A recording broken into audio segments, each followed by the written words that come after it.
कभी सोचा है कि एक पूरे राज्य का जन्मदिन कैसे मनाया जाता होगा? आज हम छत्तीसगढ़ की कहानी को समझने की कोशिश करेंगे, जहां एक त्योहार सिर्फ एक तारीख नहीं बल्कि पूरे राज्य की पहचान बन चुका है। तो हाँ, यही सवाल है, एक राज्य अपना जन्मदिन कैसे मनाता है? छत्तीसगढ़ के लिए इसका जवाब है एक बहुत ही शानदार सांस्कृतिक महोत्सव में, जो इस राज्य की आत्मा को दिखाता है। इस ग्रैंड सेलिब्रेशन का एक नाम है छत्तीसगढ़ राज्योत्सव। नाम से ही काफी कुछ साफ हो जाता है। राज्य यानी स्टेट और उत्सव यानी फेस्टिवल। हर साल 1 नवंबर को राज्य के स्थापना दिवस पर होने वाला जश्न। तो चलिए सबसे पहले ये समझते हैं कि आखिर ये राज्योत्सव है क्या और इसमें ऐसा क्या खास होता है। देखिए, ये सिर्फ एक दिन का कोई फंक्शन नहीं है। ये तो एक पूरा कल्चरल मेला है, एक महाकुंभ जैसा, जो कई दिनों तक चलता है। और होता कहाँ है? राजधानी रायपुर में, जहां छत्तीसगढ़ की समृद्ध परंपराओं को, खासकर यहां की जनजातियों की संस्कृति को बड़ी खूबसूरती से दुनिया के सामने रखा जाता है। हाँ, एक दिन नहीं बल्कि 3 से 5 दिन। इससे हम समझ सकते हैं कि ये बस एक औपचारिकता नहीं है, बल्कि वहां के लोगों के लिए एक प्रॉपर त्योहार है।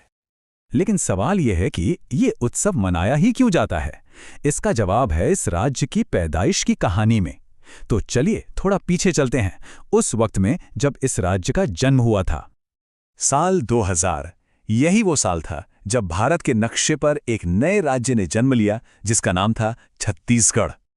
तो ये सब हुआ कैसे? कहानी शुरू हुई 25 अगस्त 2000 को, जब भारत के राष्ट्रपति ने मध्य प्रदेश पुनर्गठन अधिनियम को मंजूरी दी।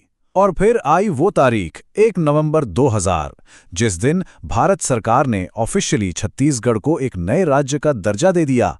और बस यही वह ऐतिहासिक दिन है जिसे आज राज्योत्सव के तौर पर सेलिब्रेट किया जाता है। तो याद रखने वाली बात यह है कि छत्तीसगढ़ को एक बहुत बड़े राज्य यानी मध्य प्रदेश से अलग करके बनाया गया था। एक तरह से उसे तराश कर निकाला गया, ताकि इस इलाके की अपनी अलग पहचान, अपना कल्चर और अपना एडमिनिस्ट्रेशन हो सके। ओके, तो राज्य बन गया, लेकिन तब से लेकर अब तक यानी इन 2 दशकों में ये उत्सव भी काफी बदला है। ये एक ऐसी सेलिब्रेशन है जो टाइम के साथ साथ इवॉल्व हुई है। इसके बदलाव का सबसे बड़ा सबूत है इसके आयोजन स्थल यानी वेन्यू में आया चेंज।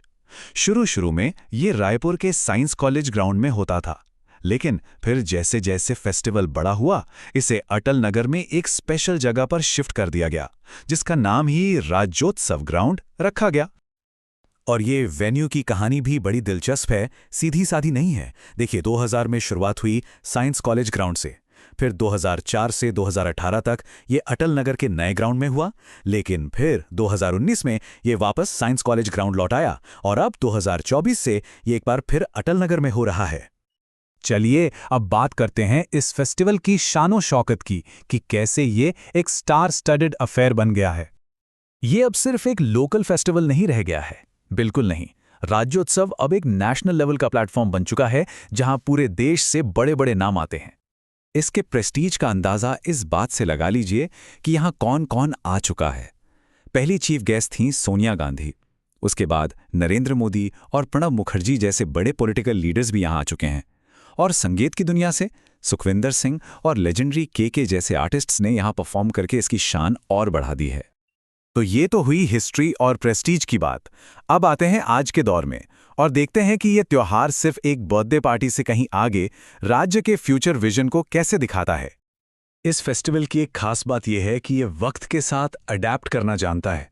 इसका सबसे बेहतरीन एग्जाम्पल हमें 2024 में देखने को मिला। दिवाली का त्योहार था, तो उसके सम्मान में राज्योत्सव की डेट्स को 1 नवंबर से शिफ्ट करके 4 से 6 नवंबर कर दिया गया। ये बहुत अच्छी बात है। और 2024 के इस इवेंट का नाम वो इसके फ्यूचर विजन को बिल्कुल साफ कर देता है। अमृतकाल छत्तीसगढ़ विजन एट 2047। ये बस एक फैंसी नाम या थीम नहीं है, ये राज्य के आने वाले कल के लिए उसके बड़े गोल्स और सपनों का एक स्टेटमेंट है। और यहीं पर हम एक बहुत ही इंटरेस्टिंग सवाल के साथ इस डिस्कशन को ख़त्म करते हैं। सोचने वाली बात है कि कैसे एक त्योहार सिर्फ किसी राज्य के अतीत का जश्न नहीं मनाता, बल्कि उसके भविष्य को भी तय कर सकता है।